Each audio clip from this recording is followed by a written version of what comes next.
10वी पास आहात, परीक्षा नाही आणि थेट 28,000 पेक्षा जास्त पगाराची सरकारी नोकरी. मित्रांनो, इंडिया पोस्ट कडून ग्रामीण डाक सेवक म्हणजेच JDS पदासाठी तब्बल 28,000 पेक्षा जास्त मोठी भरती निघालेली आहे.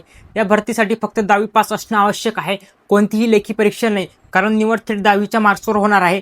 त्याचबरोबर स्थानिक भाषेचं ज्ञान आणि बेसिक कॅम्प्युटरचं नॉलेज असणं गरजेचं आहे. वयमर्यादा आहे 18 ते 40 वर्ष आहे आणि आरक्षित प्रवर्गांना वयमर्यादेत सूट मिळते.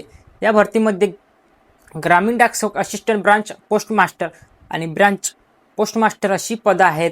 पगाराबद्दल बोलायचं झालं तर 10,000 पासून ते 29,000 पेक्षा जास्त पगार मिळू शकतो आणि BPM पदासाठी 28,000 पेक्षा पगार सहज मिळू शकतो. अर्ज करण्यासाठी खालील दिलेल्या Indian post JDS online government या साईटवर अधिकृत वेबसाईटवर जाऊन ऑनलाईन फॉर्म भरायचा आहे. अर्ज करण्याची शेवटची तारीख आहे 14 फेब्रुवारी 2026 आहे. त्यामुळे उशीर करू नका. थोडक्यात 10वी पास परीक्षा नाही, 28,000 पेक्षा पगार आणि थेट सरकारी नोकरीची संधी. आपल्या लिंक डिस्क्रिप्शनमध्ये दिलेली आहे. हा व्हिडिओ मित्रांबरोबर नक्की शेअर करा आणि अशाच माहितीसाठी आपल्या ID ला नक्की फॉलो करा. धन्यवाद.